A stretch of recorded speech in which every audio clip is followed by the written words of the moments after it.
지금 이 영상을 보고 계신 바로 이 순간 여러분의 혈관과 뇌 속에서는 아주 무시무시한 일이 벌어지고 있을지도 모릅니다. 음악 소리가 들리시나요? 시계 초침 소리처럼 들리실 겁니다. 째깍 째깍. 밤에 자다가 소변 때문에 한 번이라도 깨신 적이 있으신가요? 아니면 두 번, 세 번씩 일어나서 화장실을 찾으시나요? 만약 그렇다면 지금 당장 이 영상을 끝까지 보셔야 합니다. 이건 단순히 잠을 설치는 문제가 아닙니다. 여러분이 주무시는 동안 끊어진 수면의 틈을 타고 치매 유발 물질이 뇌에 쌓이고 있다는 신호이기 때문입니다. 오늘 더 건강하게, 더 행복하게 식단부터 운동, 마음 돌봄까지 시니어를 위한 건강 정보를 한 곳에 건강시니어TV와 함께하세요. 구독과 좋아요로 건강한 하루를 시작해보세요. 실제로 야간뇨가 있는 분들은 그렇지 않은 분들에 비해 치매 발생 위험이 무려 2배에서 3배 가까이 높다는 충격적인 연구 결과가 있습니다. 더 무서운 건 뭔지 아세요? 밤에 자다 깨서 화장실을 가는 그 짧은 순간 혈압이 급격하게 널뛰기를 하면서 심장에 엄청난 무리를 준다는 사실입니다. 심야에 발생하는 돌연사의 가장 큰 원인 중 하나가 바로 이 야간뇨로 인한 급격한 천 변화와 혈압 상승이라는 사실을 알고 계셨나요? 지금 이 순간에도 여러분의 콩팥과 심장은 살려달라고 비명을 지르고 있는 것일지도 모릅니다. 제가 너무 겁을 드리는 것 같나요? 아닙니다. 이건 제가 수십 년간 수많은 환자분들을 상담하며 목격한 안타까운 현실입니다. 병원에 가서 검사를 받아보면 수치상으로는 아무 문제가 없다고 합니다. 전립선도 괜찮고 방광도 깨끗하답니다. 그런데 왜 나는 밤마다 화장실을 들락거리며 잠을 못 자는 걸까요? 의사 선생님은 그저 물을 적게 마시라고만 합니다. 그래서 저녁부터는 물 한 모금도 안 마시고 참았는데 왜 입은 바짝바짝 마르고 소변은 여전히 마려운 걸까요? 오늘 제가 알려드릴 방법은 정말 간단합니다. 큰 돈이 드는 것도 아니고 복잡한 운동을 해야 하는 것도 아닙니다. 그저 자기 전에 이거들 입에 머금고 있기만 하면 됩니다. 꿀꺽 삼키는 것도 중요하지만 입에 머금고 있는 그 시간이 기적을 만듭니다. 이 방법을 실천하신 제 상담 환자분들 중 90% 이상이 일주일 만에 야간뇨 횟수가 절반으로 줄어들었고 한 달 뒤에는 밤새 한 번도 깨지 않고 아침까지 꿀잠을 주무시게 되었습니다. 수면제를 먹어도 안 되던 불면증이 사라지고 아침마다 퉁퉁 붓던 다리 부종까지 싹 빠졌다고 하십니다. 도대체 그 비법이 무엇일까요? 오늘 영상 끝까지 보시면 여러분의 밤은 완전히 달라질 겁니다. 여러분의 꿀잠과 건강한 노후를 위해 지금부터 아주 중요한 이야기를 시작하겠습니다. 시작하기 전에 구독과 좋아요 버튼을 한번 꾹 눌러주시면 앞으로도 여러분의 건강을 지키는 귀한 정보를 가장 빠르게 받아보실 수 있습니다. 여러분, 야간뇨는 병이 아닙니다. 야간뇨는 우리 몸이 보내는 아주 강력한 구조 신호입니다. 마치 집에 불이 났을 때 화재 경보기가 울리는 것과 같습니다. 시끄럽다고 경보기만 끄면 불이 꺼지나요? 아니죠. 불을 꺼야 합니다. 밤에 소변이 마려운 건 결과이지 원인이 아닙니다. 많은 분들이 밤에 화장실 가기 싫어서 저녁 6시 이후로는 물을 아예 안 드십니다. 과일도 안 드시고 국물도 다 남기시죠. 제가 상담했던 이영자 할머니 이야기를 들려드릴게요. 올해 75이신 이 할머니는 3년 넘게 밤마다 4-5번씩 화장실을 가셨습니다. 밤새 잠을 못 자니 낮에는 꾸벅꾸벅 조시고 기억력은 점점 나빠지셨죠. 병원에서는 노화 현상이니 물을 줄이라고 해서 저녁에는 목이 말라도 꾹 참으셨대요. 입술이 바짝바짝 타고 혀가 갈라질 정도로 참으셨는데 결과가 어땠을까요? 소변 횟수는 줄어들지 않았습니다. 오히려 소변 색깔이 진해지면서 방광을 더 자극해서 소변량은 쥐어준 만큼 나오는데 마려운 느낌은 더 심해지신 거죠. 게다가 물을 안 마시니 혈액이 끈적끈적해져서 아침에 일어나면 머리가 띵하고 어지러우셨대요. 여러분, 여기서 아주 중요한 의학적 진실을 하나 말씀드리겠습니다. 우리가 밤에 소변이 마려운 진짜 이유는 물이 많아서가 아니라 오히려 수분을 잡아두는 힘이 부족해서입니다. 우리 몸은 아주 정교한 물탱크와 같습니다. 혈관이라는 파이프 안에 적당한 양의 물이 흐르고 있어야 전신으로 산소와 영양분을 공급할 수 있습니다. 그런데 이 혈관 안에 물을 잡아두는 역할을 하는 것이 무엇일까요? 바로 삼투압입니다. 그리고 이 삼투압을 조절하는 핵심 미네랄이 바로 나트륨, 즉 소금입니다. 나이가 들면 우리 몸의 조절 능력이 떨어집니다. 특히 밤이 되면 뇌에서 항인효 호르몬이라는 것이 나와서 소변을 만들지 말고 몸의 수분을 저장하라고 명령을 내려야 하는데 이 호르몬 분비가 줄어듭니다. 게다가 낮 동안 활동하면서 다리 쪽으로 쏠려 있던 체액들이 밤에 자려고 누우면 다시 심장 쪽으로 돌아옵니다. 이때 심장은 갑자기 피가 많아졌네. 물을 좀 빼내야겠다 라고 착각을 하게 됩니다. 그래서 콩팥에 명령을 내려 소변을 만들어내게 하는 것이죠. 이것이 바로 야간 단뇨 현상입니다. 그런데 여기서 무작정 물을 끊어버리면 어떻게 될까요? 혈액 속 수분이 부족해지면 혈액의 농도가 진해집니다. 우리 뇌는 혈액이 진해지는 것을 생명의 위협으로 느낍니다. 그래서 역설적으로 갈증 신호를 보내거나 혹은 방광을 예민하게 만들어서 아주 적은 양의 소변이라도 빨리 배출하려고 안달이 나게 됩니다. 물이 부족한데 소변이 마려운 이 아이러니한 상황이 계속되는 것이죠. 그렇다면 어떻게 해야 할까요? 물을 마셔야 할까요? 말아야 할까요? 정답은 현명하게 마셔야 한다입니다. 그리고 그 방법이 바로 오늘 제가 알려드릴 입에 머금기 요법입니다. 오늘의 주인공, 자기 전에 입에 머금기만 해도 야간뇨를 싹 사라지게 하는 그것은 바로 따뜻한 소금물입니다. 에이, 설마 소금물이라고요? 짜게 먹으면 몸에 안 좋다던데? 라고 생각하시는 분들 분명히 계실 겁니다. 하지만 제 이야기를 끝까지 들어보세요.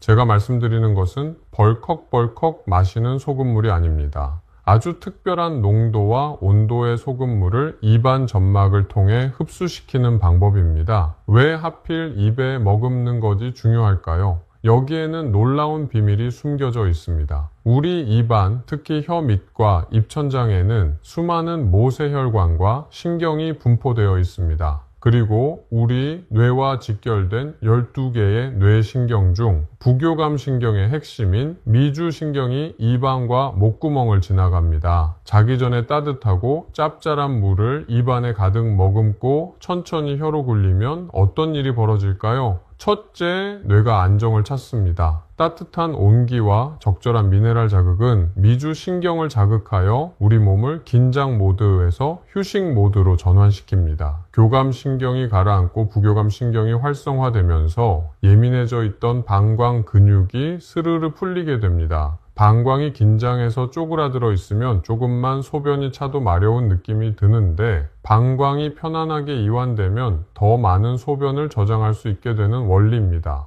둘째, 갈증 신호를 잠재웁니다. 많은 어르신들이 구강 건조증 때문에 잠을 깹니다. 입이 마르면 뇌는 목이 마르다고 착각하고 깹니다. 맹물을 마시면 금방 다시 소변으로 나가지만 전해질 농도가 맞춰진 소금물을 입에 머금고 있으면 구강 점막이 촉촉해지고 침 분비가 원활해지면서 뇌가 이제 수분이 충분하구나 라고 인식하게 됩니다. 실제로 물을 삼키지 않고 입에 머금고 뱉기만 해도 갈증이 해소된다는 연구 결과도 있습니다.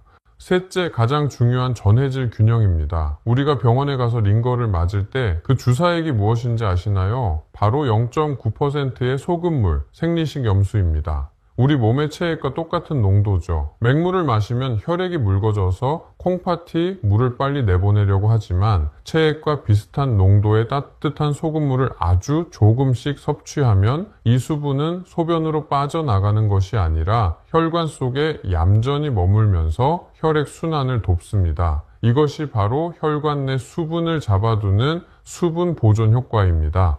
자, 이제 구체적으로 어떻게 만드는지 그리고 어떻게 입에 머금어야 하는지 아주 상세하게 알려드리겠습니다. 종이와 펜을 준비하셔서 적어두셔도 좋습니다. 아주 간단하지만 순서와 방법이 틀리면 효과가 반감될 수 있습니다. 준비물은 딱 2가지입니다. 따뜻한 물과 좋은 소금입니다. 먼저 물입니다. 절대 찬물을 쓰시면 안 됩니다. 찬물은 우리 몸의 천을 떨어뜨리고 방광을 수축시킵니다. 반드시 천보다 약간 따뜻한 40도에서 50도 정도의 물을 준비하세요. 끓였다가 식힌 물이 가장 좋습니다. 물의 양은 종이컵 반 컵 정도, 약 100ml면 충분합니다. 밤에 물을 많이 마시면 오히려 화장실을 가게 되니까 딱 이 정도 양이 약이 되는 양입니다. 다음은 소금입니다. 맛소금이나 정제염은 절대 안 됩니다. 미네랄이 풍부한 천일염 주겸 혹은 히말라야 핑크솔트 같은 질 좋은 소금을 준비하세요. 특히 3번 이상 구운 주겸이나 용융소금은 불순물이 없고 흡수가 빨라 더욱 좋습니다. 소금의 양은 아주 중요합니다. 티스푼으로 3분의 1 정도, 손가락으로 집었을 때 한 꼬집에서 2꼬집 정도입니다. 물에 탔을 때 짭짤하네 하는 느낌이 아니라 약간 간간하네, 국물간이 딱 맞네 하는 정도의 농도여야 합니다. 너무 짜면 오히려 갈증을 유발하니 주의하셔야 합니다. 오늘 설명드린 좋은 소금 고르는 법이나 제가 추천하는 검증된 제품 정보들은 영상 하단 더보기란과 고정 댓글에 링크로 남겨두었으니 어떤 소금을 써야 할지 고민되시는 분들은 꼭 확인해 보시기 바랍니다. 자, 이제 이 따뜻한 소금물을 가지고 침실로 갑니다. 잠들기 직전 불을 끄고 편안하게 침대에 걸터 앉으세요. 그리고 다음에 3단계를 따라 하시면 됩니다. 첫 번째 단계, 각을 하듯 머금기입니다. 소금물 한 모금을 입안에 넣습니다. 삼키지 마세요. 입을 다물고 혀로 소금물을 입안 구석구석 굴립니다. 마치 오일 풀링을 하듯이 소금물이 잇몸 사이사이 혀 밑, 입천장에 닿게 하세요. 마음속으로 30초를 셉니다. 이 시간 동안 따뜻한 온기가 입안 퍼지면서 굳어있던 턱 근육이 풀리고 미주신경이 자극되어 온몸이 나른해지는 것을 느끼실 겁니다. 침이 많이 고일 텐데 이 침이 바로 천연 소화제이자 수면 유도제입니다. 두 번째 단계, 천천히 나누어 삼키기입니다. 30초가 지났다면 입안에 고인 소금물과 침을 아주 조금씩 꿀꺽하고 한 번에 삼키는 게 아니라 식도로 흘려보내듯이 천천히 넘깁니다. 목구멍을 타고 따뜻한 기운이 내려가는 것을 느껴보세요. 이렇게 천천히 삼키면 위장에 부담을 주지 않으면서 흡수율을 극대화할 수 있습니다. 준비한 100ml의 물을 이런 식으로 3번에서 5번에 나누어 천천히 마십니다. 세 번째 단계, 마지막 한 방울의 마법입니다. 물을 다 마신 후에는 바로 눕지 마시고 1분 정도 가만히 앉아서 호흡을 정리합니다. 그리고 마지막으로 화장실에 가서 방광을 완전히 비워냅니다. 소변이 안 마려워도 꼭 다녀오셔야 합니다. 방광아, 이제 다 비웠으니 아침까지 푹 쉬어 라고 스스로에게 암시를 거는 과정입니다. 이 방법을 일주일만 꾸준히 해보세요. 처음 3일은 이게 효과가 있나 싶을 수도 있습니다. 우리 몸이 적응하는 시간이 필요하니까요. 하지만 4일째, 5일째가 되면 확실히 다를 겁니다. 자다 깨는 횟수가 줄어들고 깨더라도 다시 잠드는 시간이 훨씬 빨라질 겁니다. 아까 말씀드린 이영자 할머니도 일주일 만에 야간요 횟수가 4번에서 2번으로 줄었고 지금은 하룻밤에 1번 갈까 말까 할 정도로 좋아지셨습니다. 무엇보다 아침에 일어났을 때 입이 마르지 않고 개운하다고 하십니다. 그런데 여기서 주의하실 점이 몇 가지 있습니다. 첫째, 고혈압이 심하신 분들은 걱정되시죠. 제가 말씀드린 소금의 양은 하루 권장 나트륨 섭취량에 비하면 아주 미미한 수준입니다. 라면 한 개에 들어있는 나트륨의 10분의 1도 안 됩니다. 오히려 적절한 미네랄 섭취는 혈압 조절에 도움을 줍니다. 하지만 심각한 신장 질환, 그러니까 투석을 받으시거나 신부전증이 있어서 수분과 염분 섭취를 엄격하게 제한해야 하는 분들은 반드시 주치의와 상의하셔야 합니다. 둘째, 역류성 식도염이 심하신 분들은 눕기 직전에 물을 마시는 게 부담스러울 수 있습니다. 이런 분들은 잠들기 1시간 전에 이 과정을 마치시고 상체를 약간 높게 하고 주무시는 것이 좋습니다. 셋째, 이 방법과 함께 꼭 하셔야 할 짝꿍 습관이 있습니다. 바로 다리 베개입니다. 낮 동안 서 있거나 앉아 있으면서 다리에 몰린 수분이 밤에 누우면 심장으로 돌아오면서 소변이 된다고 말씀드렸죠? 잠자리에 들기 전 혹은 누워서 다리 밑에 베개를 하나 받쳐서 다리를 심장보다 약간 높게 해주세요. 그리고 발목을 까딱까딱 움직이는 운동을 1분만 해주세요. 종아리에 고여있던 수분이 빨리 순환되어 자기 전에 미리 소변으로 배출되게 도와줍니다. 밤새 만들어질 소변을 초저녁에 미리 빼내는 것이죠. 그리고 한 가지 더 천관리입니다. 우리 방광은 추위에 아주 약합니다. 몸이 차가워지면 교감신경이 흥분해서 방광을 수축시킵니다. 특히 아랫배와 발이 따뜻해야 합니다. 수면 양말을 신거나 배 위에 얇은 이불을 덮어서 천을 유지해 주세요. 여름철에도 에어컨 바람이 직접 닿지 않게 조심해야 합니다. 여러분, 건강은 거창한 약이나 수술로만 지키는 것이 아닙니다. 우리 몸의 원리를 이해하고 아주 작은 습관 하나를 바꾸는 것에서 기적이 시작됩니다. 오늘 제가 알려드린 자기 전 따뜻한 소금물 머금기는 단순한 민간요법이 아닙니다. 우리 몸의 신경계와 호르몬, 그리고 체액의 균형을 맞춰주는 아주 과학적인 방법입니다. 물을 무서워하지 마세요. 소금을 두려워하지 마세요. 우리 몸은 바다에서 왔습니다. 어머니의 양수가 0.9%의 소금물이었던 것처럼 우리 몸을 가장 편안하게 해주는 것은 적절한 염분과 따뜻한 수분입니다. 오늘 밤부터 당장 시작해보세요. 좋은 소금 한 꼬집, 따뜻한 물 한 모금이 여러분의 밤을 지키는 든든한 파수꾼이 되어줄 것입니다. 어쩌면 오늘 밤은 오랜만에 꿈도 꾸지 않고 푹 주무실지도 모릅니다. 아침에 눈을 떴을 때 창문으로 들어오는 햇살이 그 어느 때보다 반갑고 상쾌하게 느껴지실 겁니다. 여러분의 편안한 밤과 활기찬 아침을 진심으로 응원합니다. 혹시 오늘 내용을 들으시면서 궁금한 점이 있거나 나만의 야간요 극복 노하우가 있다면 댓글로 남겨주세요. 여러분의 경험담이 다른 분들에게 큰 희망이 됩니다. 그리고 주변에 밤마다 화장실 때문에 고생하시는 지인분들이 계시다면 이 영상을 꼭 공유해 주세요. 그분들에게는 생명수 같은 정보가 될 수 있습니다. 다음 영상에서는 자다가 다리에 쥐가 날 때 10초 만에 푸는 혈자리 비법에 대해 준비하고 있습니다. 이 영상도 놓치지 않으시려면 구독과 알림 설정 잊지 마세요. 지금까지 여러분의 건강지킴이 건강 유튜브 채널의 전문 작가였습니다. 끝까지 시청해 주셔서 감사합니다. 편안한 밤 되세요.